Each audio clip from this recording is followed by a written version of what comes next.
Di tahun 2015, saya sudah membuat video soal emas. Menabung emas itu penting. Sekarang emas sudah menyentuh hampir 2 juta 1 gramnya. Dan tahun 2015, saat itu industri yang satu ini masih sangat dini. 10 tahun kemudian, saya membuat satu video lagi, yaitu apakah sekarang emas is the next atau crypto is the next. Nah, saat ini saya membuat video ini tujuannya untuk membuat Anda berpikir, apakah 10 tahun ke depan, siapakah kecepatan lebih naik, kripto atau emas? Sampai di Studio 30, salam hebat luar biasa. Selamat datang kembali ke Level Up Podcast bersama Pak Tony Adhikado. Welcome back Pak Tony. Ya, selamat pagi Pak Chandra. Pagi selalu Pak, kita selalu salam hebat luar biasa. Yes. Pak Tony, kali ini kita mau ngobrolin sedikit ke dunia kripto ini Pak. Ya. Ya, ini bicara soal Amerika dan Donald Trump. Ini kayaknya presiden yang paling doyan kripto ini kayaknya. Bahkan kita lihat di NBA Amerika ya, kandangnya LA Lakers itu sudah jadi crypto.com. Itu nggak bisa kita pungkiri, Pak. Dan Donald Trump kan salah satunya pada saat kampanye kan dia membuat banyak orang-orang kripto memilih dia, Pak. Setuju. Pakai undang-undang Genius Act. Gimana menurut Pak Tony? Apakah kemarin kan Bapak udah dapat point of view apa setelah ngobrol sama Pak Oscar Darmawan, Pak? Ya, Genius Act ini kan sebenarnya semacam ya legalisasi ya, Pak ya. Iya. Juga klarifikasi. Setuju. Nah, sehingga saat ini banyak orang yang dulunya ragu-ragu dengan kripto, itu sebetulnya ini makanan apa ya kripto itu ya? Nah, seperti orang-orang seusia kita, Pak ya, 30, 40, 50 ke atas 40, ya, 50-an. Itu kan masih belum familiar dengan jenis investasi modal kripto ini. Ya, barang apa, makanan apa ya, aturannya gimana, terus kemudian gimana cara nyimpennya. Ini bahaya Pak, karena kita nggak ngerti cara nyimpennya, itu uang kita bisa hilang. Nggak cuman kalah, bukan cuman naik atau turun, ini bisa hilang. Kenapa? Gara-gara nggak tahu cara nyimpennya gimana. Mungkin bisa kena hack, atau mungkin karena banyak kode-kode password, lupa passwordnya. Nah, kalau lupa passwordnya selesai, katanya Pak Oscar nggak ada obatnya itu sudah. Nah, makanya kita harus belajar gimana cara. Yang pertama, caranya nyimpan wallet itu gimana. Nah, itu penting banget ya. Nah, dan dengan kondisi seperti ini, Amerika ini sebagai pemimpin pasar finansial dunia, itu kan saat ini sudah ngasih semacam stempel legal gitu ya, termasuk rules-nya gimana. Nah, ini membuat yang namanya kripto ini sudah mulai diperhitungkan di kelas aset yang baru. Dan saat ini banyak fund manager, hedge fund besar yang sudah masuk, termasuk BlackRock itu masuk juga. Kemudian Vanguard itu sudah masuk melalui MicroStrategy dan segala macam. Dan banyak lagi Bridgewater segala macam masuk ya. Ini membuat orang mulai bertanya-tanya. Ini hedge fund besar ini mulai masuk. Berarti kripto ini mulai diperhitungkan gitu ya. Dan saat ini Bitcoin yang salah satu yang paling stable ya, dan yang pertama kali memang itu saat ini nilainya sudah terbang ke langit ke-7, Pak. Nah, ini kalau bicarakan, kalau Bapak dari orang traditional finance ya, dari yang gerakan saham dan sebagainya. Dulu itu, saat ini mereka tuh melihat kripto itu gimana sih, Pak, sebelum dilegalkan oleh Amerika? Banyak sih yang seperti saya katakan masih ragu-ragu gitu. Banyak pertanyaan seperti, wah ini kan nggak ada underlying asetnya. Terus kemudian, ini security-nya gimana? Apalagi waktu awal-awal sempat Mt. Gox itu salah satu exchange besar, Pak. Terbesar saat itu collapse, Pak. Kemudian, tapi tiba-tiba 2014 collapse, menghilang. 2021, 2022 kemarin, itu dia muncul lagi, Pak. Comeback, dan dia buang barangnya. Saat itu saya masih ingat, waktu itu kripto itu sudah mendekati 100 ribuan ya Bitcoin ya. Itu gara-gara si Mt. Gox ini jual, plus Jerman juga jual saat itu.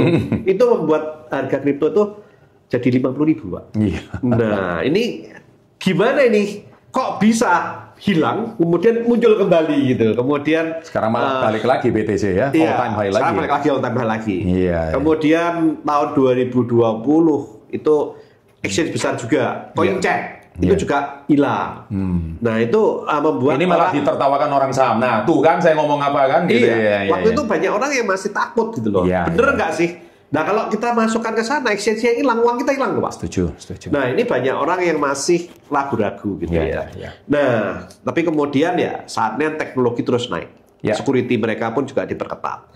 Yang terakhir kemarin Indodax di Indonesia kena juga ya. Cuman saya respect sama foundernya Indodax, Pak Oscar Darmawan. Itu dia mau untuk mengcover dan dia dalam waktu cepat ya, nggak sampai seminggu, 3 hari atau apa, itu sudah pulih kembali dan kerugian daripada orang-orang yang kena dibayar sama dia. Itu saya respect sama dia. Iya. Nah, kan sekarang kita lagi ngobrol, katakanlah mereka ini masih belajar suatu ilmu yang baru. Kita ngobrol stablecoin, Pak. Iya. Ini kan sangat-sangat mempermudah. Transaksi ini nggak berubah lagi. Rumornya kan nanti bisa beli saham properti, pakai token kripto. Ini bank-bank bakal mati nggak sih menurut Pak Tony? Kalau mati mungkin tidak, Pak. Tapi mungkin harus beradaptasi. Harus shifting ya, Pak ya? Iya, harus beradaptasi. Harus beradaptasi. Setiap bisnis itu kalau tidak bisa beradaptasi, ya pasti mati. Pasti mati. Demikian juga bank. Kalau dia bank-bank yang males, yang nggak mau berubah, ya pasti akan mati juga gitu. Setuju. Tapi kalau mereka yang mau beradaptasi, harusnya mereka pasti menemukan bentuk yang baru. Seperti itu. Oke. Pak Tony, saat ini Bapak ini suka nabung di mata uang asing nggak? Atau nabung emas? Atau hanya di rupiah, atau di fiat, atau properti, atau saham? Wah, ini. Ya, menurut rekan-rekan saya termasuk tipikal yang agresif, Pak. Memang saat ini majority investasi saya ada di saham. Nah, terus kemudian, tapi saya nggak all in di saham, Pak. Saya juga punya aset properti. Kemudian saya juga ada emas.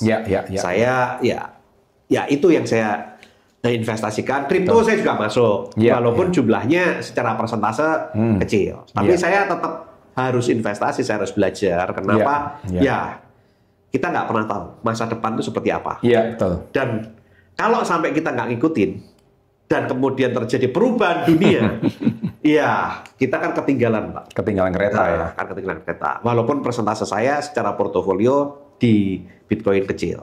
Tapi kalau saya di kripto, saya hanya ada Bitcoin sama Ethereum aja. Pak, sebagai orang Indonesia ini ya, bukannya kita nggak nasionalis, tapi nyimpan uang di stablecoin USDT. Menurut Pak Tony itu gimana? Kan kemarin lagi rame nih, PPATK ini ngeblokir rupiah, ini penghinaan untuk uang fiat ini. Iya, dalam hal ini USDT itu kan dibuat setara dengan $1 ya kan. Nah, dalam hal ini biasanya itu semua investor rata-rata melakukan yang namanya diversifikasi, Pak. Nah, pasti mereka salah satunya membeli emas. Kadang-kadang juga mereka membeli US dollar gitu kan. Nah, sekarang variasinya kalau kemarin US dollar yang fiat, mungkin sekarang digitalisasi jadi USDT. Nah, dalam hal ini ya memang kalau dikatakan nasionalis atau enggak, ya memang sebetulnya kalau kita melakukan pembelian emas, pembelian mata uang asing US dollar, itu kan sebetulnya sudah capital outflow. Beli USDT, beli kripto, apalagi kalau itu belinya lewat exchanger luar, misalkan seperti Binance dan yang lain-lain, ya itu pasti terjadi capital outflow. Tapi kalau katanya Pak Oscar, selama dia transaksinya itu membelinya di exchanger lokal, misalkan di Indodax atau toko kripto gitu ya. Nah itu maka kan perputarannya di Indonesia, maka tidak terjadi capital outflow seperti itu. Pak, ngomong-ngomong Pak Tony ada masuk kripto nggak? Kalau mau belajar di industri ini, berapa persen aset kekayaan perlu dipersiapkan untuk belajar ini, Pak? Dari usia yang mana udah kenal portofolio, udah kenal saham, udah kenal emas, udah kenal properti. Menurut Pak Tony, psikologisnya bagus supaya kita ini tidak ketinggalan kereta. Berapa persen, Pak, yang harus alokasi ke kripto ini? Saya pribadi banyak orang mengatakan saya orang yang agresif, Pak. Nah, tapi sebetulnya saya selalu memahami bahwa kalau high risk, high return. Dan kita harus melakukan investasi ke instrumen investasi yang betul-betul kita pahami. Jelas. Nah, dalam hal ini saya selalu melakukan investasi ilmu terlebih dahulu sebelum investasi duit, Pak. Jelas. Karena kalau kita investasi duit dulu, baru ilmu biasanya boncos dulu, Pak. Kata ilmu ini penting, Pak. Maka oleh sebab itu akhir bulan ini kita mendatangkan Pak Oscar ya Pak ya? Iya. Supaya kita investasi ilmu dulu Pak. Iya, betul. Terutama orang-orang yang usianya 40 ke atas. Iya, saya nggak mau, saya belajar dari pengalaman saya yang lalu Pak. Saya nggak mau ngulangin pada saat saya investasi di saham. Iya. Waktu itu sebetulnya saya mau belajar Pak. Tapi pada tahun 2000-an, iya, itu mau belajar saham kemana nggak tahu Pak. Iya, sehingga akhirnya saya boncos dulu, iya, kemudian habis Mercy dulu, kemudian saya belajarnya dari mana, mau cari-cari yang mau ngajarin juga nggak ada. Iya. Pada saat saya ke Singapura, waktu itu saya beli buku-buku. Nah makanya kalau tanyain mentornya Pak Tony di saham siapa? Oh saya mentornya Warren Buffett, Benjamin Graham, kemudian banyak kalau apa namanya banyak legenda-legenda saham yang saya katakan. Tapi apakah saya menurutnya mereka? Iya, belajar dari buku. Mereka mentor saya dari buku, bukan langsung ikut trainingnya. 25 tahun kemudian kenalah kripto kan gitu. Iya, nah nggak 25 tahun Pak. 2011 saya sudah mulai kenal kripto. Ya, cuman ya karena kripto waktu itu masih 3 tahun, banyak yang menganggap scam segala macam ya. Saya masih monitoring aja Pak. Iya, ini apa? Tapi saya terus ngikutin. Saya ngikutin. Saya masih ingat dulu tuh orang mengatakan uang yang menemukan namanya Satoshi Nakamoto. Pikiran saya orang Jepang. Iya. Ternyata setelah saya selidiki, ternyata tidak ada yang tahu siapa Satoshi Nakamoto. Sampai hari ini ya. Sampai hari ini. Kabarnya Satoshi Nakamoto itu dari singkatan dari Sanyo, Toshiba, Nakamichi, sama Motorola. Gitu. Nah, kabarnya seperti itu gitu ya. Nah, tapi ya saya waktu itu melajarin gitu ya. Nah, cuman ya saya belum berani invest secara besar. Nah, secara portofolio saat ini memang masih saya yang terbesar masih saham. Karena yang saya pahami adalah saham. Gitu ya. Terus kemudian saya diversifikasi ke properti. Otomatis saya juga ada emas. Nah ini banyak orang bilang, wah investasinya kuno semua. Ya memang investasi properti, investasi emas, itulah investasi terkuno di dunia. Dan terbukti banyak membuat orang kaya. Setuju. Nah saham dimulai dari, kalau di Eropa, Amerika 1800-an sudah mulai ya. Nah Indonesia barusan 2000-an. Saya termasuk salah satu orang pertama yang investasi di saham di Indonesia. Nah untuk kripto saat ini sudah mulai banyak orang familiar. Dan saat ini seperti yang saya katakan, BlackRock pun sudah investasi Pak di kripto. Nah, kemudian banyak fund-fund besar semacam Breadbasket juga invest, dan teman ini membuat saat ini kripto ini mulai naik daun. Apalagi Trump masuk. Wah, ini membuat kripto ini semakin naik daun saat. Intinya gini Pak ya, jangan sampai orang usia 40 ke atas itu skeptis lagi. Dan intinya jangan sampai 40 ke atas ini ketinggalan kereta. Betul. Tapi sekali lagi ini kan bukan ajaan FOMO Pak ya. Betul. Tapi ini kita boleh FOMO ilmu toh Pak. FOMO ilmu. Jadi jangan sampai, kan selalu Bapak bilang bahwa teliti sebelum membeli. Nah ilmu ini kan untuk membuat kita lebih teliti Pak. Betul. Nah seperti kayak Bapak dulu beli bukunya Benjamin Graham. Warren Buffett di awal 2000-an. Nah sekarang ini kan daripada kita baca buku tersebut, kita belajar dari orang yang masalahnya yang nulis buku kripto yang kompeten, yang semacam Benjamin Graham, Warren Buffett yang sudah puluhan tahun, belum ada Pak. Wong Bitcoin sendiri baru berapa tahun, apalagi altcoin gitu kan. Sehingga credibility yang nulis saya juga belum tahu. Tapi yang kebetulan kita mengenal sosok yang membawa Bitcoin ke Indonesia lah. Bapak Bitcoin Indonesia. Bahkan pernah nyawer Bitcoin lagi ya. Pernah nyawer Bitcoin. Gila. Silakan tonton video kita sebelumnya sama Pak Oscar ya. Dan apa namanya, dia sampai mempelajari itu. Bukan hanya S1-nya Computer Science Pak. S2-nya dia juga mempelajari tentang kripto dan blockchain. Sampai gelar doktor S2-nya pun mempelajari blockchain Pak. Dan saat ini satu-satunya doktor di blockchain. Gila. Nah, jadi orang ini betul-betul kompeten, dan saya senang sekali karena Pak Oscar tuh humble sekali. Dia itu nggak sombong, dan dia nggak pernah, saat kita sharing-sharing, saat kita belajar itu dia betul-betul ngajarin secara detail dan tidak membuat kita FOMO Pak. Jelas. Memberikan kita penjelasan yang runtut, termasuk gimana caranya nyimpan Bitcoin, ini penting bagi saya karena itu nggak ada RDM-nya, nggak ada RDM, nggak ada KC-nya.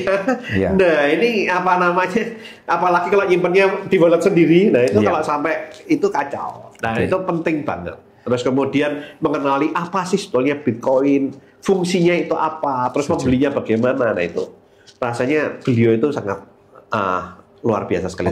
Saat ini kan Pak Tony juga punya channel YouTube ya. Iya. Silakan Anda subscribe di channelnya Pak Tony. Nama channelnya apa Pak? Sesuai nama saya Pak. Tony Hermawan Adikarjo. Tony Hermawan Adikarjo. Jadi kalau Anda di channelnya Pak Tony, Anda akan dapat banyak sekali tips-tips finance, tips-tips keuangan, dan di situ Anda akan banyak belajar. Ya, thank you Pak. Last but not least ya Pak, dari industri finance ini apa pesan-pesan Bapak untuk saat ini pentingnya belajar tentang kripto ini bukan cuma sekedar new digital asset, tapi ada teknologinya, ada fundamentalnya juga.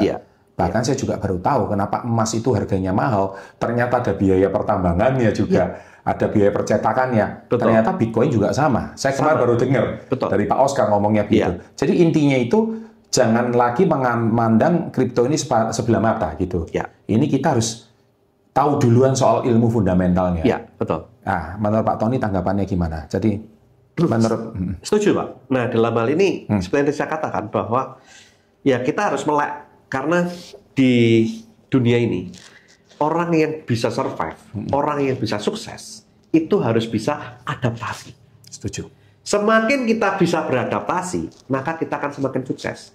Nah dalam kita beradaptasi, otomatis kita harus peka dan kita harus mau update, mau belajar. Nah, kalau nggak ngerti ya kita harus mau belajar dari yang the best, Pak. Nah, jadi dalam hal ini saya belajar, Pak. Jadi walaupun sekarang portofolio saya banyak di saham, kemudian di properti emas, saya sudah mulai memasukkan membuka diri lah juga, membuka diri. Ya, walaupun secara persentase masih kecil, tapi saya mulai masuk Bitcoin, saya masuk Ethereum. Memang altcoin saya masih masih tanda tanya lah ya. Iya, saya karena altcoin high risk high return. Intinya daripada kita berandai-andai, bingung-bingung, mending belajar aja Pak. Betul. Langsung dari ilmunya. Betul. Siapa tahu ada altcoin yang bakal menjadi the next Bitcoin, kan kita nggak tahu Pak. Betul. Ada altcoin yang menjadi the next Ethereum, kita juga nggak tahu. Nah, sekali lagi ilmu mendahului segalanya Pak. Ya, menurut saya daripada kita FOMO, beli-beli token-token nggak jelas, meme coin, apalah, di luaran ya kan, RWA lah, apalah, kita juga nggak ngerti apa itu istilahnya Pak. Lebih baik kita belajar dari pakarnya. Saya sendiri pun juga tertarik Pak, untuk mau belajar. Jadi saya juga menghimbau teman-teman, terutama sahabat SP30 yang sudah subscribe saya sejak 12 tahun yang lalu, sampai hari ini, bagi Anda yang pengen belajar dari mbahnya kripto Indonesia, saya rasa ini kesempatan yang benar. Gitu ya Pak Tony ya? Iya Pak, terima kasih. Tanggal 31 Agustus 31 Agustus 2025. So teman-teman, sahabat SC30, kalau Anda hari ini ingin hadir di workshop kripto yang sudah pernah diadakan first and last-nya Pak Oscar Darmawan 2013, karena kita rayu beliau mau hadir di pelatihan Merdeka. Turun gunung Pak. Turun gunung. Dia bilang itu first and last-nya beliau. Akhirnya last-nya kita cabut ini. Ini the second workshop dari 2013 terakhir sebelum dia membangun Indodax. Karena dulu itu kan Indodax itu namanya kan bukan Indodax Pak, tapi kalau nggak salah namanya Bitcoin apa exchanger atau apa gitu loh, saya lupa itu namanya. Nanti beliau yang ngomong aja gitu ya. Baik Pak, saya rasa demikian sharing kita hari ini. Dan kita juga punya POV yang baru, sudut pandang yang baru dari teman-teman yang sudah usia 40 ke atas yang cuman kenalnya emas, saham, atau properti. Nggak ada salahnya. Ini adalah digital aset yang baru. Ini adalah sebuah, jangan sampai kita ketinggalan kereta. Kalau saya sih FOMO ilmu, Pak. Karena setelah kita tahu ilmunya, kita mau total all in atau enggak kan nanti setelah tahu ilmunya, Pak. Apakah benar tren dunia ke depan ini bakal seperti ini? Sehingga saya yakin kalau anak-anak Gen Z ini ngertinya cuma kripto, Pak. Dia ngomong saham itu mainan apa, itu orang tua semua. Emas itu mainan apa itu. Ya kan, properti apalagi, alah, lebih baik nyewa aja daripada nabung properti kan. Nah, ini ada sudut pandang yang berbeda. Tapi kita ajak Anda-Anda yang sudah punya ilmu yang lama. Jadi kalau Anda sudah kaya raya, bagaimana Anda tetap kaya, bahkan jauh lebih kaya? Nggak ada salahnya untuk hadir di workshop kali ini. Pelajari, investasikan mulai dari kecil. Kemudian, seperti katanya Pak Oscar kemarin, dia itu investasi 20%, tapi kemudian naik ke 50%, turunkan lagi, naik lagi. Nah, itu membuat asetnya dia meningkat. Siap. Pak, sampai jumpa di akhir bulan. Jangan lupa cek kolom deskripsi sekarang juga. Saat ini peserta sudah terdaftar, saat video ini dibuat, sudah lebih dari 50%. Dan Kita mengimbau Anda untuk jangan sampai ketinggalan informasinya, karena ilmu mendahului segala-galanya. Sukses untuk Anda, dan kita tutup dengan salam hebat luar biasa. Sampai jumpa di puncak kemakmuran.